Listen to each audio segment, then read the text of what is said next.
Welcome बच्चों, my name is Pramod Kumar. Welcome to NIT science classes. आज इस क्लास के माध्यम से आपको बायोमोलिक्यूल्स का पार्ट 8 डिस्कस करने जा रहे हैं। और इससे पहले वीडियो आया था पार्ट 6 और पार्ट 7। पार्ट 6 में आपको प्रोटीन के बारे में बताया गया था, पार्ट 7 में प्रोटीन का प्रकार बताया गया था। अब पार्ट 8 के अंतर्गत आपको मैं बता रहा हूँ प्रोटीन की संरचना के बारे में। और इसके लास्ट में जो आपको आएगा प्रोटीन्स का कुछ महत्वपूर्ण प्रकार है, उसके बारे में मैं बताऊंगा। तो आज प्रोटीन लास्ट होने वाला है। प्रोटीन के बारे में ये वीडियो पूरा देखिए। आपको प्रोटीन के बारे में इसका 3 वीडियो आया हुआ है और 3 वीडियो में आपको पूरा प्रोटीन के बारे में जानकारी मिलेगा। ठीक है, तो चलिए स्टार्ट करते हैं प्रोटीन की संरचना। तो सबसे पहले बात करते हैं कि प्रोटीन की संरचना इससे पहले भी हम आपको बताया था कि प्रोटीन जो होता है अमीनो अम्ल से मिलकर के बना होता है। 20 अमीनो अम्ल मिलकर के एक प्रोटीन का संरचना होता है। तो आखिरकार ये अमीनो अम्ल किस प्रकार से एक दूसरे अमीनो अम्ल से जुड़ा हुआ रहता है, ये बताने जा रहे हैं। तो प्रोटीन की संरचना के बारे में मैंने लिखा कि प्रोटीन जो होता है अमीनो अम्ल का विषम बहुलक होता है। विषम बहुलक का मतलब हुआ कि जो भी अमीनो अम्ल जुटा हुआ रहेगा, किसी भी प्रोटीन की संरचना में एक अमीनो अम्ल मिलकर के कभी भी प्रोटीन का संरचना नहीं बना सकता है। प्रोटीन बनाने के लिए 20 अमीनो अम्ल की ज़रूरत होती है और 20 अमीनो अम्ल अलग अलग प्रकार के होते हैं। बताए थे इससे पहले भी कि 20 अमीनो अम्ल जो होगा अलग अलग प्रकार का होगा। ठीक है, तो ये जो होता है प्रोटीन जो होता है अमीनो अम्ल का विषम बहुलक होता है। मतलब अलग अलग अमीनो अम्ल मिलकर के प्रोटीन बनता है। प्रोटीन अमीनो अम्ल के जुड़ने से बनता है, ये तो पता ही होगा कि 20 अमीनो अम्ल मिलकर के प्रोटीन बनता है। अब बात करते हैं कि किस प्रकार से आखिरकार प्रोटीन का संरचना होता है।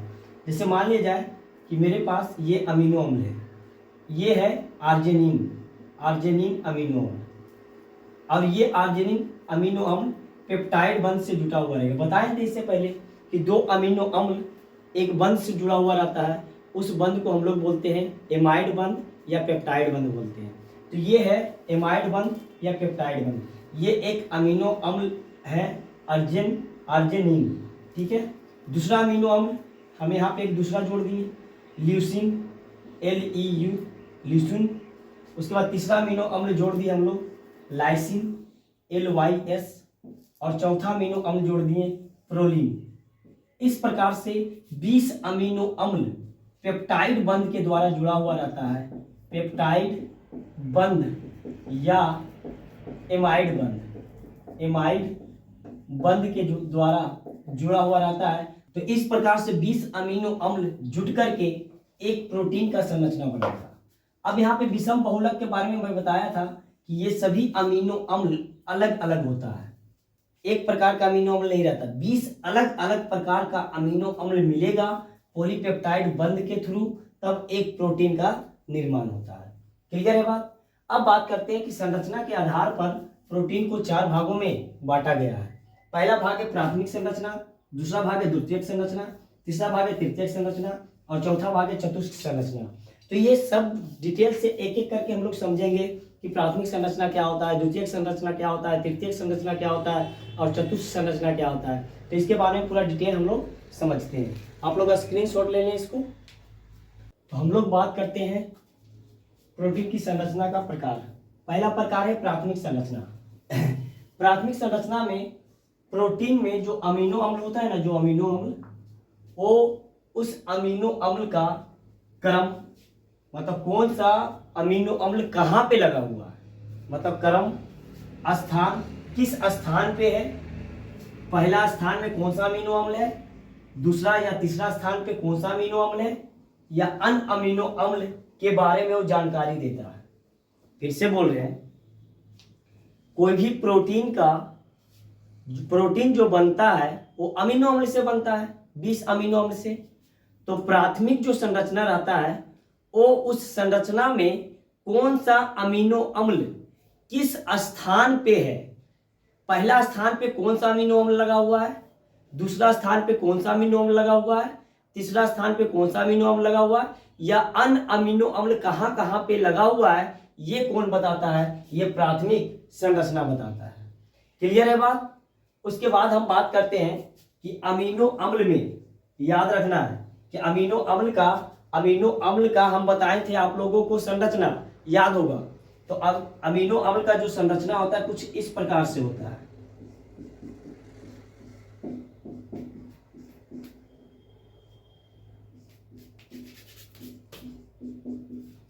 ये होता है एक अमीनो अम्ल का संरचना। ये होता है यहाँ पे साइड ग्रुप, बताए थे हम। ये होता है साइड ग्रुप, ठीक है। अलग अलग अमीनो अम्ल में अलग अलग साइड ग्रुप आता है। हम इससे पहले इसका वीडियो पूरा बना चुके हैं, बहुत डिटेल से वहां पे बताए थे, ठीक है। तो इसमें जो अमीनो अम्ल जुटा हुआ रहेगा, एक अमीनो अम्ल दूसरे अमीनो अम्ल से जुड़ा हुआ रहता है। इसमें दूसरा अमीनो अम्ल अगर जोड़ेंगे तो ये इस प्रकार से जुड़ा हुआ रहता है। नाइट्रोजन, ये हाइड्रोजन, और यहां से साइड ग्रुप, ये साइड ग्रुप, और ये COOH, और यहां से OH, और इसका H2O क्या हो जाता है, बाहर हो जाता है, ठीक है।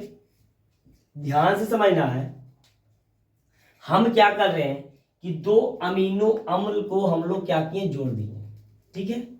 दो अमीनो अम्ल को जोड़ रहे हैं। तो दो अमीनो अम्ल को जोड़ने के लिए पहला का कार्बोक्सिलिक समूह में से OH और दूसरा का अमोनिया ग्रुप में से H मिलकर के H2O निकलता है, ठीक है। और ये इस प्रकार से जुड़ता है एक दूसरे से।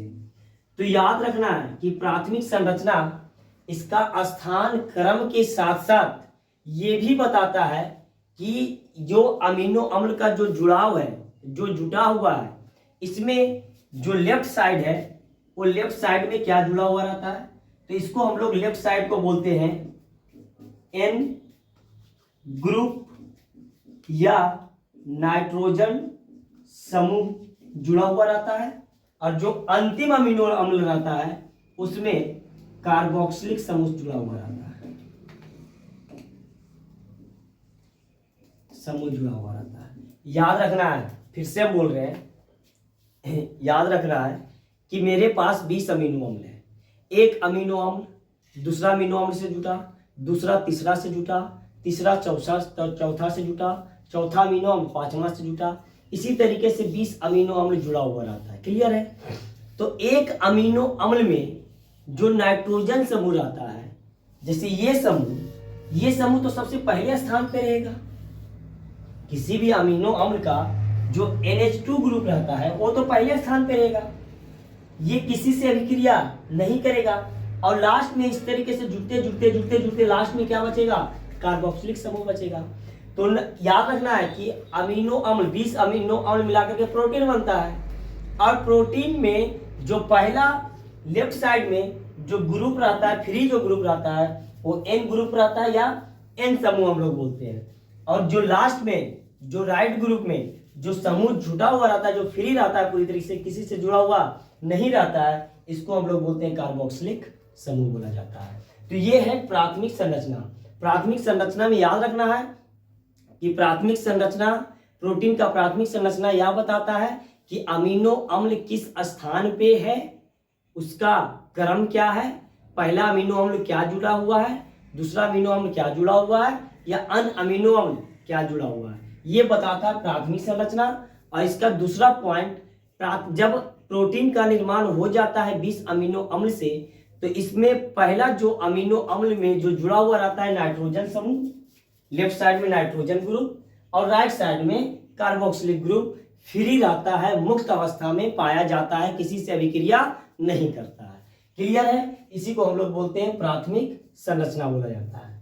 द्वितीयक संरचना क्या होता है, प्रोटीन व अमीनो अम्ल जो होता है एक सीधी रेखा में या एक कड़ी में क्या होता है, जुड़ा हुआ रहता है, और ये रूप में द्वितीयक संरचना जो होता है वो एक कड़ी या एक सीधी रेखा में नहीं होता है, ये कुछ कुंडलित संरचना बनाता है, कुंडीनुमा संरचना बनाता है। और इसका जो संरचना बनता है वो राइट हैंडेड, जैसे इस प्रकार से हम घुमा रहे हैं, इस प्रकार से ये घूमता है, राइट हैंडेड, समझ में आया बात। इस प्रकार से इसका संरचना होता है। द्वितीयक संरचना ये सीधी रेखा में जुड़ा हुआ नहीं रहता है, ये कुंडीनुमा संरचना बताता है, कुंडीनुमा या कुंडलित संरचना बनाता है। याद रखना है कि प्रोटीन का जो द्वितीयक संरचना होता है वो कुंडलीनुमा संरचना बनाता है या कुंडलित संरचना बनाता है या राइट हैंडेड क्वाड का निर्माण करता है। क्लियर है। अब बात हम लोग करेंगे तृतीयक प्रोटीन तृतीयक संरचना का और चतुष्क संरचना का। ठीक है, आप लोग इसको स्क्रीनशॉट लें। अब बात करते हैं हम लोग तृतीयक प्रोटीन्स के बारे में। तो तृतीयक प्रोटीन्स की संरचना जो होगा, ये जो संरचना होता है ये लंबी कड़ी ही अपने ऊपर ऊन के गोले के समान मुड़ी हुई रहती है। मतलब ऊन का गोला जिस प्रकार से मुड़ा हुआ रहता है ना, इस प्रकार से ऊन का गोला मुड़ा हुआ रहता है, ये इस प्रकार से प्रोटीन की संरचना पाई जाती है। तो ये इतना ज़्यादा इम्पोर्टेंट है नहीं। ठीक है, तृतीयक संरचना उतना ज़्यादा इम्पोर्टेंट नहीं होता है। ठीक है, प्राथमिक द्वितीयक इम्पोर्टेंट है, तृतीयक उतना ज़्यादा इम्पोर्टेंट नहीं है। अब बात करते हैं हम लोग चतुष्क संरचना। प्रोटीन्स जो एक से अधिक पॉलीपेप्टाइड श्रृंखला से बना होता है। एक से अधिक पॉलीपेप्टाइड श्रृंखला का मतलब क्या हुआ कि इस प्रकार से प्रोटीन बना हो रहता है।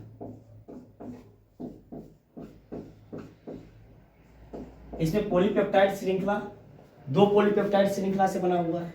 तो दो या दो से अधिक पॉलीपेप्टाइड श्रृंखला से मिलकर के बना होता है, इसको हम लोग क्या बोलते हैं, चतुष्क संरचना बोलते हैं। ठीक है, चतुष्क संरचना। यहाँ लिखे हैं कि प्रोटीन्स जो एक से अधिक पॉलीपेप्टाइड श्रृंखला से बने होते हैं, या हम लोग बोल सकते हैं दो या दो से अधिक पॉलीपेप्टाइड श्रृंखला।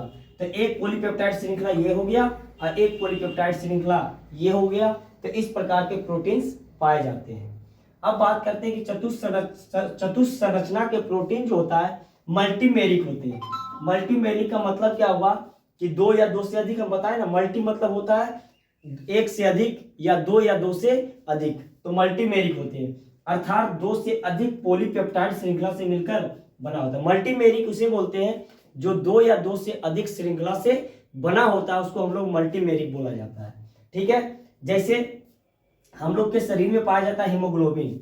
हीमोग्लोबिन का जो प्रोटीन होता है वो 4 पॉलीपेप्टाइड श्रृंखला से मिलकर के बना होता है। याद रखना है कि हीमोग्लोबिन की जो प्रोटीन होता है वो 4 पॉलीपेप्टाइड श्रृंखला से मिलकर के बना होता है। याद रखना है, श्रृंखला से बना होता है। तो याद रखना है कि हीमोग्लोबिन जो हम लोग के रक्त में पाया जाता है, वो जो उसमें जो प्रोटीन्स पाया जाता है, हीमोग्लोबिन में जो प्रोटीन्स पाया जाता है, वो कैसी संरचना है, चतुष्क संरचना है। याद रखना, वेरी वेरी इंपॉर्टेंट, बहुत बार ये रिपीट किया हुआ है क्वेश्चन। ठीक है, अब बात करेंगे हम लोग कुछ महत्वपूर्ण प्रकार के प्रोटीन्स जो कभी कभी पूछ दिए जाते हैं, उसका उदाहरण पूछ दिए जाते हैं एग्जाम के अंदर। तो कुछ महत्वपूर्ण प्रकार के प्रोटीन्स बताने जा रहे हैं। ठीक है, आप लोग इसको स्क्रीनशॉट ले लें या कहीं पे लिख लें। ठीक है, अब बात करते हैं हम लोग कुछ महत्वपूर्ण प्रकार के प्रोटीन। ठीक है, ये बहुत ज़्यादा VVI क्वेश्चन है, ये आता ही आता है, इससे ऑब्जेक्टिव। ठीक है, तो पहला है अल्फा केरेटिन। अल्फा केरेटिन जो पाया जाता है कशेरुकी में पाया जाता है। नाखून में जो हम लोग के नाखून में जो केरेटिन पाया जाता है वो अल्फा केरेटिन पाया जाता है। इससे पहले भी हम लिखाए थे कि नाखून सिंग में केरेटिन पाया जाता है, लेकिन कौन सा केरेटिन पाया जाता है ये पता नहीं। केरेटिन का 2 प्रकार होता है, अल्फा केरेटिन और बीटा केरेटिन। तो हम लोग के जो नाखून में या कशेरुकी में या पंछी का जो पंख होता है, ठीक है, या रोम, हम लोग का जो रोम होता है, ठीक है, या कछुआ की खोल जो ऊपर वाला पोर्शन रहता है उसका, कछुआ का, ठीक है, सिंग, गाय भैंस बकरी ये सब का सिंग, ये सब में पाया जाता है अल्फा केरेटिन नामक प्रोटीन पाया जाता है। वेरी वेरी इंपॉर्टेंट क्वेश्चन ये आता है कि गाय के सिंग में किस प्रकार का प्रोटीन पाया जाता है, या भैंस के सिंग में किस प्रकार का प्रोटीन पाया जाता है, कछुए की खोल में कौन सा प्रोटीन पाया जाता है। तो याद रखना है अल्फा केरेटिन ये सब में पाया जाता है। ठीक है, अब बात करते हैं हम लोग बीटा केरेटिन। बीटा केरेटिन जो होता है वो रेशम के धागे में पाया जाता है। ठीक है, बीटा केरेटिन रेशम के धागे में पाया जाता है। याद रखना, रेशम के धागे में बीटा केरेटिन नामक प्रोटीन पाया जाता है। तीसरा, मकड़ी का जो जाल होता है ना, मकड़ी का जाल, वो मकड़ी का जाल जो होता है अल्फा और बीटा केरेटिन से बना होता है। याद रखना है, मकड़ी का जाल अल्फा और बीटा केरेटिन से बना होता है। चौथा, कोलेजन जो होता है एक प्रकार का प्रोटीन होता है। ठीक है, ये भी प्रोटीन संयोजी उत्तक का मतलब हुआ कि जहाँ पे हम लोग का ज्वाइंट है, जहाँ पे हम लोग का हड्डी ज्वाइंट है, संयोजी उत्तक में हम लोग का प्रोटीन पाया जाता है कोलेजन। उपास्थियों में पाया जाता है, उपास्थि में भी पाया जाता है। रुधिर वाहिनों की दीवार में, रुधिर वाहिनों की दीवार का मतलब क्या हुआ, हम लोग का ब्लड जो नस से जाता है, नस से, उस नस का जो नस जो बना रहता है वो बना हो रहता है कोलेजन से बना होता है। ठीक है। नेत्र की कोर्निया, आँख का जो कोर्निया होता है वो भी किसका बना होता है, कौन सा प्रोटीन का, कोलेजन प्रोटीन का बना होता है। उसके बाद त्वचा की चमड़ा, हम लोग का जो चमड़ा होता है वो भी कोलेजन प्रोटीन का होता है। ध्यान से समझना है। ठीक है। होता क्या है कि जब हम लोग दौड़ते हैं तो दौड़ने के बाद क्या होता है कि कोलेजन प्रोटीन जो होता है एक्टिव हो जाता है, क्योंकि हम लोग का शरीर अभी जो है, हम लोग का शरीर उतना ज़्यादा, हम लोग का शरीर अभी मुलायम है। मुलायम होने की वजह से हम लोग का जहाँ पे ज्वाइंट है वहाँ पे दर्द कम होता है। लेकिन जो वृद्धावस्था वाले आदमी होता है उसमें कोलेजन जो होता है, उसका कोलेजन जो होता है कठोर हो जाता है। इसलिए वो जब दौड़ते हैं या चलते हैं तो उनका ज्वाइंट क्या होने लगता है, दर्द देने लगता है, क्योंकि उसका कोलेजन वाला प्रोटीन धीरे धीरे कठोर होने लगता है। फिर से हम बता रहे हैं कि कोलेजन प्रोटीन, हम लोग जब दौड़ते हैं या चलते हैं तो दौड़ने और चलते समय हम लोग का कोलेजन प्रोटीन, अभी हम लोग का कोलेजन प्रोटीन जो पाया जाता है मुलायम अवस्था में पाया जाता है। धीरे धीरे कोलेजन प्रोटीन जो होता है वो धीरे धीरे कठोर अवस्था में होते जाता है। इसलिए जब वृद्धा लोग जब दौड़ते हैं या चलते हैं तो उनका ज्वाइंट क्या होने लगता है, दर्द देने लगता है। तो कोलेजन प्रोटीन के कारण वृद्धावस्था का जो भी व्यक्ति होता है वो क्या होने लगता है, उसका दर्द होने लगता है। तो याद रखना है। ठीक है। अब बात करते हैं हम लोग साइटोक्रोम। साइटोक्रोम जो होता है, इसका कलर जो होता है, साइटोक्रोम प्रोटीन का जो कलर होता है रंगीन होता है। ये लोह युक्त और गोलाकार प्रोटीन एक प्रकार का पाया जाता है। ठीक है। समझ में आ गया बात। तो इसमें याद क्या करना है, अल्फा क्रिएटिन के बारे में, वेरी वेरी इंपॉर्टेंट। कहाँ अल्फा क्रिएटिन किसमें मिलता है, बीटा क्रिएटिन रेशम के धागे में, मकड़ी के जाल में अल्फा बीटा क्रिएटिन से मिलकर के बना होता है। चौथा कोलेजन प्रोटीन संयोजी उत्तक, उपास्थियों, रुधिर वाहिनों की दीवार, नेत्र की कोर्निया वगैरह में पाया जाता है। और साइटोक्रोम रंगीन लोह युक्त गोलाकार प्रोटीन होता है। तो ये सब याद रखना, वेरी वेरी इंपॉर्टेंट, पहले ही बता दिए। ठीक है। अब बात करेंगे कुछ 3-4 प्रकार का और प्रोटीन बचा हुआ, उसके बारे में बात करते हैं। उसके बाद प्रोटीन का वीडियो कंप्लीट हो जाएगा। अब बात करते हैं हीमोग्लोबिन। हीमोग्लोबिन की प्रोटीन, ये जो आरबीसी में पाया जाता है। हीमोग्लोबिन की जो प्रोटीन होता है आरबीसी में पाया जाता है, रेड ब्लड सेल, लाल रक्त कणिकाएं। उसके बाद रहबुलोज 20, एक प्रकार का रहबुलोज 20 फास्फेट कार्बोक्सिलेज, ये पौधों की प्रोटीन होता है। ठीक है। तो इतने सारा प्रोटीन के बारे में हम पूरा चर्चा कर चुके हैं 3 वीडियो के अंतर्गत। वीडियो पार्ट 6, पार्ट 7 और पार्ट 8, 3 वीडियो में पूरा प्रोटीन्स बता दिए हैं। प्रोटीन्स क्या होता है, प्रोटीन का प्रकार क्या होता है, प्रोटीन का प्रकार का, उसके बाद किस हिसाब से इसको बांटा गया है, संरचना के हिसाब से क्या होता है, कुछ महत्वपूर्ण प्रकार का प्रोटीन्स बता दिए हैं। ठीक है। आप लोग इस तीनों वीडियो को देखें, एक सीरीज प्रोटीन का, और ज़्यादा से ज़्यादा वीडियो को लाइक, सब्सक्राइब, शेयर करें। Thanks for watching.